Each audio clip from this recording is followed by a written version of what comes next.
Hello everyone, welcome back to Lawfren. Today we have with us Mr. Ayaan Khan, already ranked 15 in NLSAT 2026, and today he will be sharing with us his journey, his entire trip around this exam, his motivation to pursue law, and all the mistakes that he would be warning you guys against to not commit in NLSAT 2027. First of all, many congratulations, Mr. Ayaan, and how do you feel right now? Thank you very much. I feel very good. I feel very liberating that I'm finally going to step into the best law school in the country, and the amount of intellectual stimulation and the change in personality that is going to happen over the next 3 years. I'm extremely excited about that. Great. So, for our viewers, we would like to know a little bit more about your background, what you have pursued prior to this. Then, out of the blue, where did you come across law, or was it something that you were exposed to as a child or continuously throughout your education? Then, even when law, why NLSAT, why NLS? Then, how did you get to know about NLSAT? And what was the actual time or actual time frame wherein you started preparing for NLSAT seriously? Right. So I am from Bangalore, and I did my bachelor's from St. Joseph's College. I Okay. did a Bachelor of Arts with triple majors, which is economics, political science, and sociology. Great. The sole reason for choosing a course which was not a professional course was that all I needed was a degree and subject matter enough to clear the Combined Defense Services examination, Oh, great. which is an examination to join the Indian Army.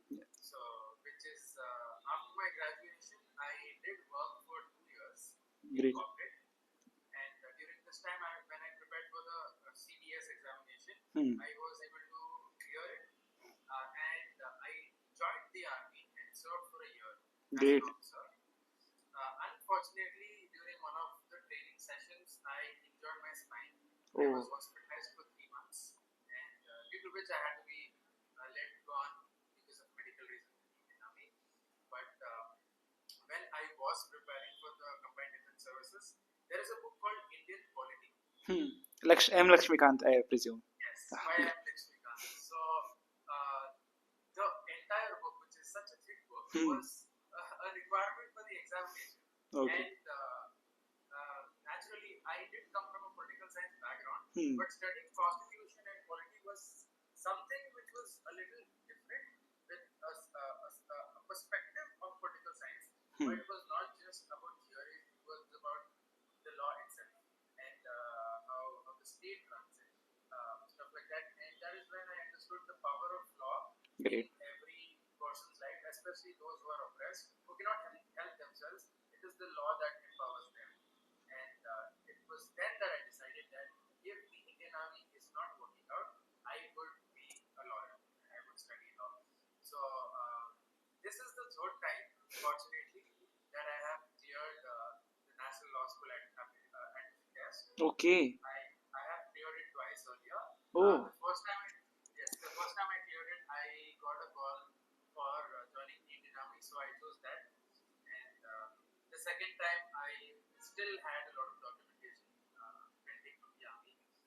So what actually helped, what formed the base was Indian polity, hmm. I would say, and the current affairs of the CDS examination. But a more rigorous NLSAT specific preparation started 3 months ago. Got it. Got it. Amazing story, I must say. Your resilience is commendable. And yeah, thoroughly impressed. And this is your third time cracking an LSAT. Amazing in itself. So, from your story, I believe people can take a lot of inspiration, and beyond that, great run on the NLSAT exam, man. So, I have a set of questions curated by the students of the 2027 batch. We obviously are not asking all of them because we don't have the entire night to ourselves, but a few ones are. Since NLSAT 2027 is still almost a year away, so a lot of aspirants are actually confused about where do they actually begin their examination. A lot of elements are here in NLSAT is in its structure itself very different for the other from the other law exams. People do not actually know how to write objective answers in the part B, or for that matter, or subjective answers in part B, or that matter are not exposed to that extent to current affairs, legal reasoning, logical reasoning, and all of those subject areas. So if you had to simulate yourself as yourself only when you first came across this exam, what would your strategy be to imbibe all of these different aspects of the exam at first? How do you treat them? How would you rank them? How do you schedule them? Right. Very, very important is how you begin. The first step would be to understand the structure of the examination. When we say part A, part B, understanding what is part A and not just the brief outline, but understanding the details of part A. What does it entail and what is the skill being tested on? Because NLSAT is not just a knowledge-based examination, though there are some elements of that. It is more of a skill-based examination, right? So understanding what the skills are, and if I can break it down, there are three skills tested in part A. One is reading comprehension skills, RC, CR, which is critical reasoning, and then of course GK, which is retention of knowledge, right? So first, as easy as it is for me to say, every aspirant should first go to the website themselves, the website of NLSIU, go to the section where the structure of the examination is given, understand part A, what is, if there is negative marking, if there is, and if there is negative marking, how much is it per question, how many hours do you have to prepare for, and all of these things are extremely important for you to begin your preparation, right? And then you, again, when you think of part B, which is legal reasoning and essay, though I personally feel that these things need to be prepared for later in the journey, but having an understanding of what you are entering into is extremely important. And after you've understood the syllabus, let it marinate in your head for a couple of days, and then look at the sample papers which NLSIU has uploaded on the website. And then also, if you have access, you can just Google and look at previous year question papers, understand how it is. That way, each one will be able to understand if you will be able to rank it if it is doable, extremely difficult, extremely easy, and then the next step would be to attempt a previous year question paper, and would be to attempt raw without any preparation. The score that we get will be our score where we currently stand, and we set a benchmark depending on the cutoff, because there are different categories. There's Karnataka domicile, there's general OBC, SC, ST, EWS. Depending on what category each one belongs to, look at the cutoff of that category last time, and always prepare for 10 marks extra. So suppose the cutoff is 100 out of 120, always prepare for 110, because that 10 is what may be a make or a break, right? So I think that is the most important. Great, great. Very organized overview of the exam, I must say. So I believe with that overview, a lot of doubts of the student on that aspect must be solved. Since you mentioned that NLSAT Part A, for that matter, is divided into three skills. Three skill sets are required, and Part B, again, you mentioned that there are two specific types of questions that are asked. So let us go one by one to tell students how you may advise them how to go over them one by one, the sources you followed, the strategy you followed, the kind of practice you put in. And so let's club the first two together: CR and RC, critical reasoning and reading comprehension. How did you get through them? What were the sources that you followed? And what are the habits that you inculcated throughout your journey? And how much you practiced?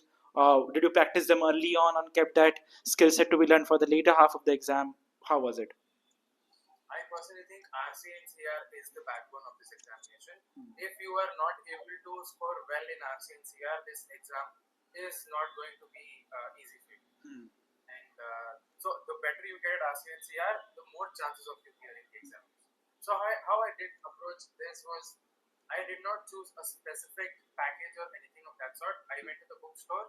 There was an inclusive law aptitude test book whose publisher I do not remember. I just picked it up, and there were a lot of passages that I had to do.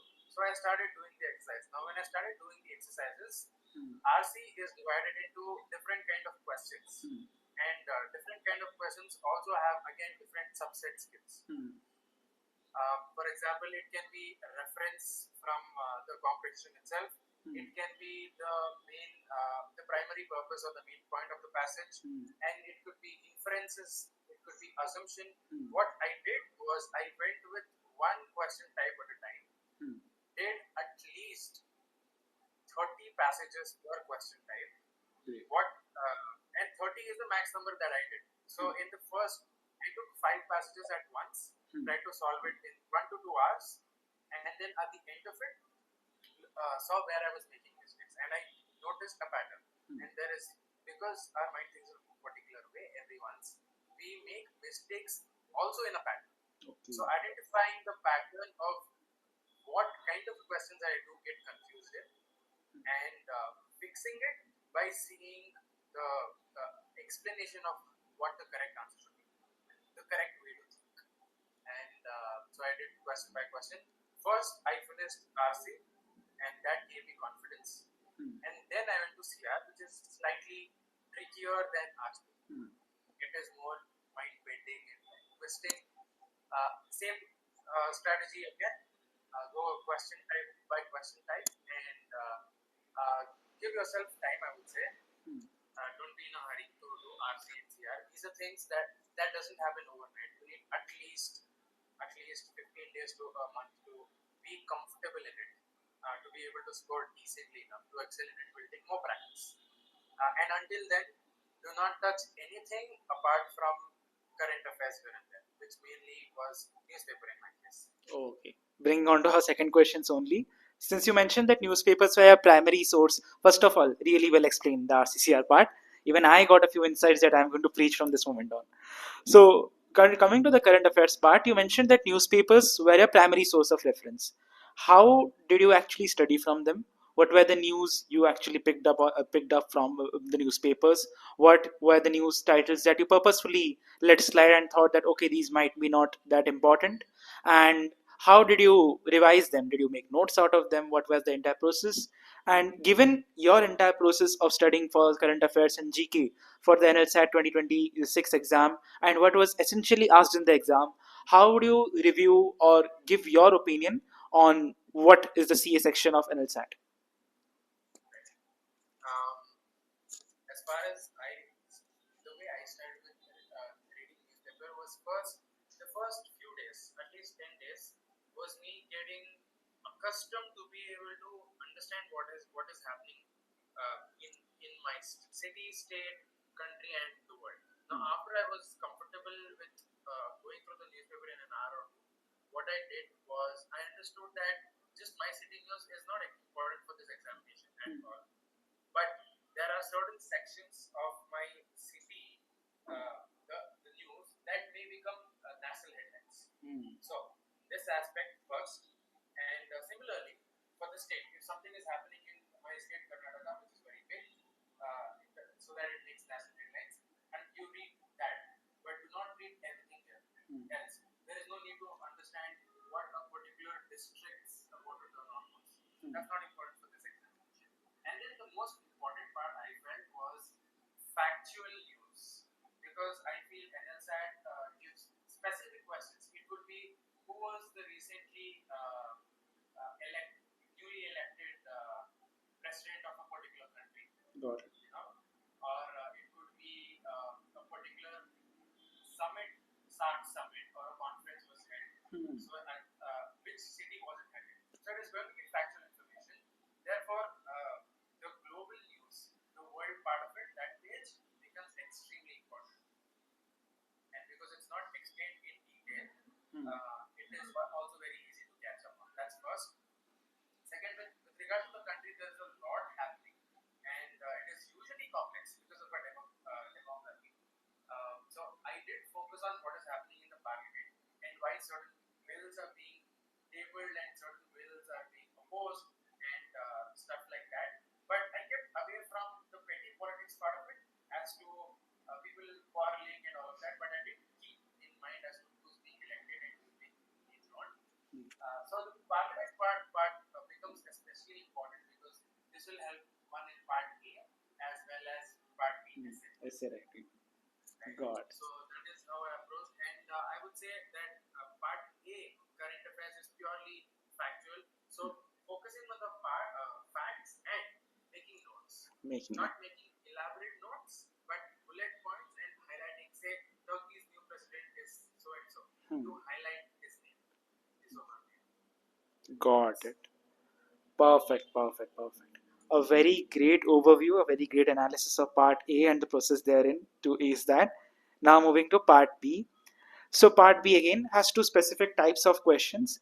As and I would like to take up the essay question first here, because since you have mentioned that you have went through Lakshmikant, you have had a formal preparation for the CDS exam as well, and you have also mentioned how you scourged, how you derived out of the newspapers the elements to write your essays. So, what was your structure of essay writing? Whenever you were posited with a question, what came to your mind first? What were the things or arenas or like checkpoints you kept in your mind that I need to write about these things, I need to touch these, or anything? What was your general idea or what was the general strategy to tackle an essay question? Okay. So when there was a particular essay question, I would always place myself in the shoes of someone who has to make a decision for that problem. And when you notice an essay question is always about a problem to be solved. I would think I would be the attorney, or I would not the attorney. I would be the administrator of the district, or the prime minister of, or stuff like that, and then see what is actually important, right? And see the people affected.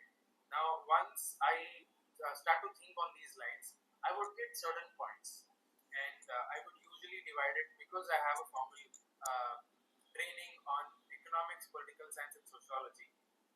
Naturally, my mind tends to think in the economic aspect and how it is going to affect in a microeconomic aspect, which is the immediate economy of a household and business, and then look at the larger picture, national economy. Then look at the political aspect of it, if there is any. And because we're talking about NLSAT, there usually is a political angle. And then look at the social change, if there are social problems. When we talk about women empowerment, feminism, dowry cases, and stuff like that, it is naturally because of our social structure and how we come out of these problems. So I would usually have a rough 4 to 5 bullet points. But what is very important is you take a side. Usually the question asks you if you want to proceed in this manner or the other. You take a side depending on what you think is correct, rather than just looking at which has more points. What you think is correct, and if you think that this is right, you will have answers to why it is right.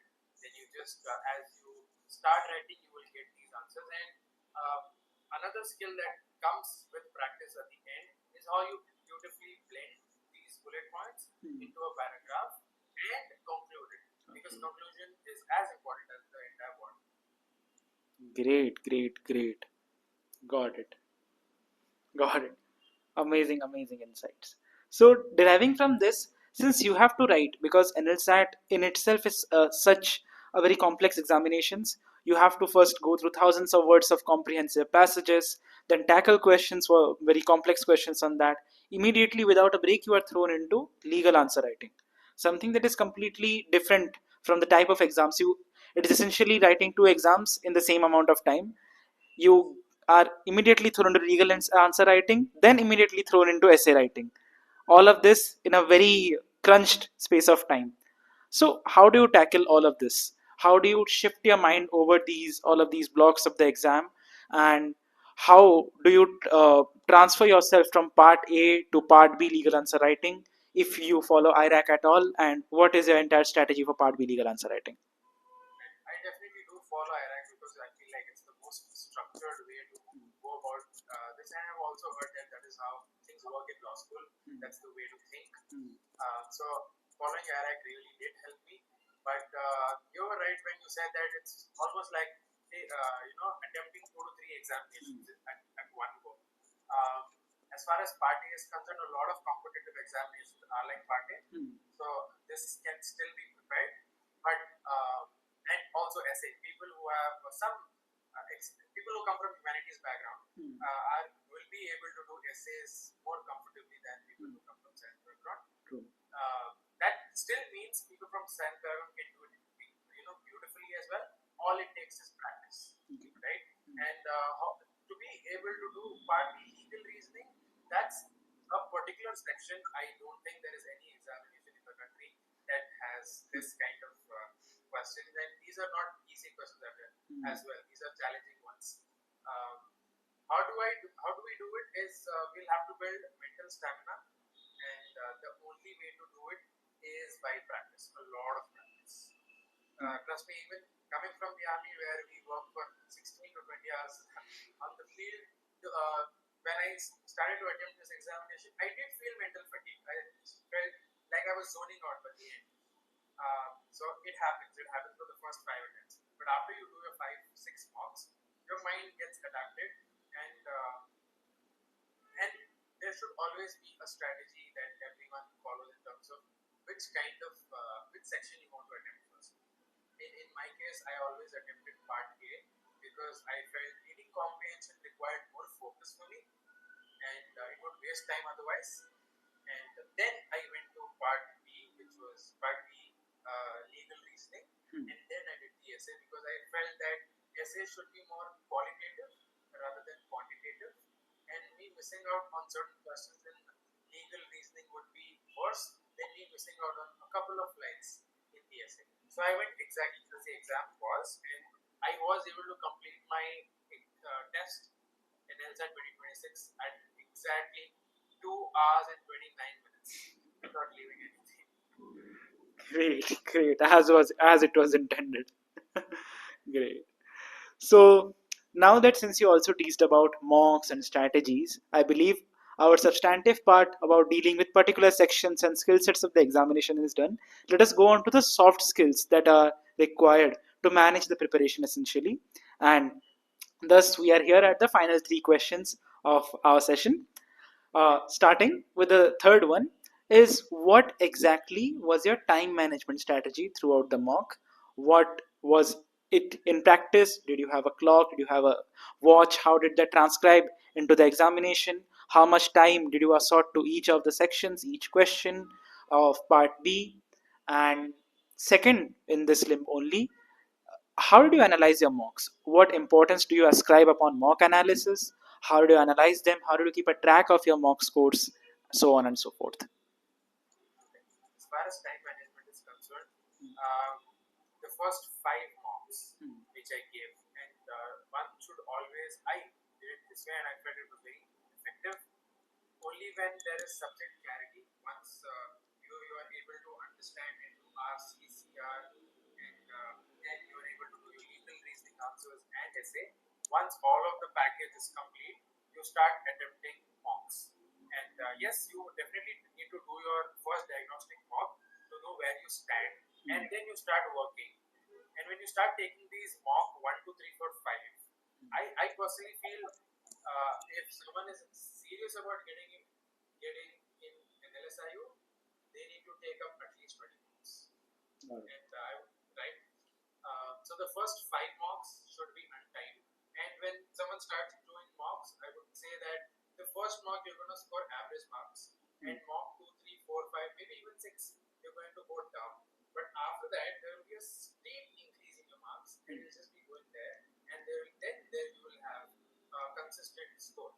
That is mostly going to be your score on the exam day. And after 5 mocks, what I did was I was already I was already in a situation where I was able to finish my paper earlier than say mock 1 or mock 2. By mock 5 I was faster.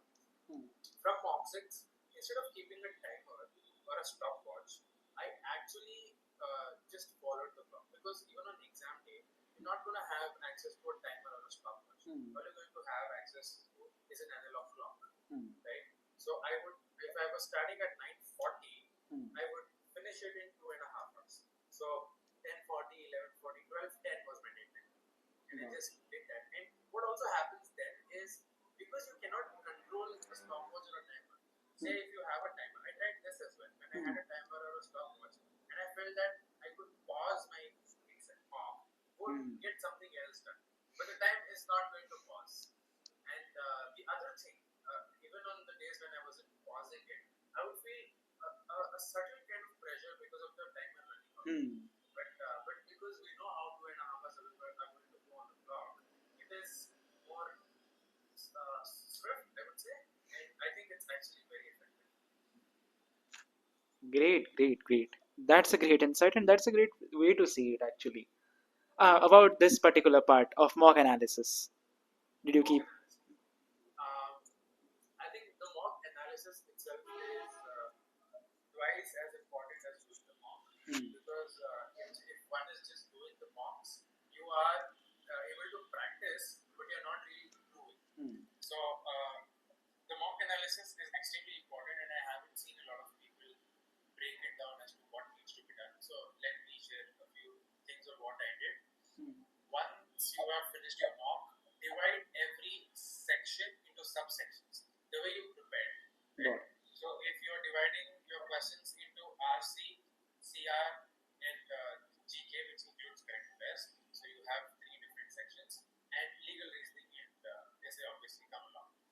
Um, as far as part B is concerned, you will have to get someone to mentor you or to evaluate, because that's something you cannot do yourself. Hmm. But the part A, evaluation in mocks, is what we're talking about.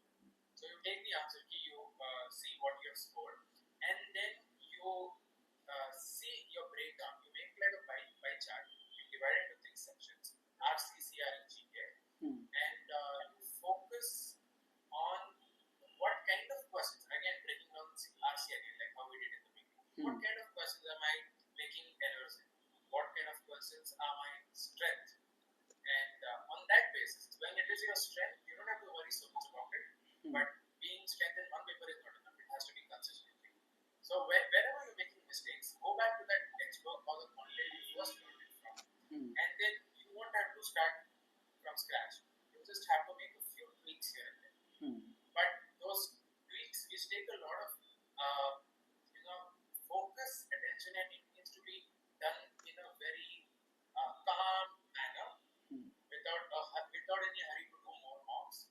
That and the difference between your mock and the next mock will be enormous when you can go back and fix the errors.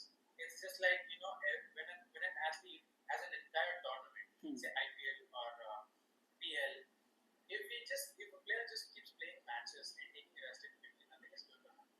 So he or she has to look at where I went wrong and go specifically at that the root cause of where you went wrong, and fix it, which is not going to take time. What it is going to take is mental effort and focus, and it is okay. It is okay to pause your mocks for a couple of days. I understand people usually have targets of finishing mocks in a particular week, but if a mock is delayed, it is okay. What is more important is to fix what's wrong. So mock analysis becomes extremely important. So if I'm giving 2.5 hours to do a mock, I'm going to spend the next 1 to 1.5 hours analyzing it. I'm going to give myself that time. If I finish in 30 minutes, well and good, but there is no hurry to finish the analysis. Great, great, great. I hope that makes sense. That made sense. That also you have put great emphasis on the mock analysis part. I rarely see people do it. Talk about it a lot during the classes, but I rarely see people take it this seriously. Amazing you on that part, and that explains why you're in currently in analysis. You're going to be an analyst right now. Last part of the session. Up until this moment, we have been talking about what to do for NLSAT. Right now, can you tell people, because that is the most asked question actually, what not to do? If you had to go back in time, 3 months or 6 months, 3 months in your case, and tell your past self about 4 or 5 things that you should not do during the course of a preparation, what would those 5 things be?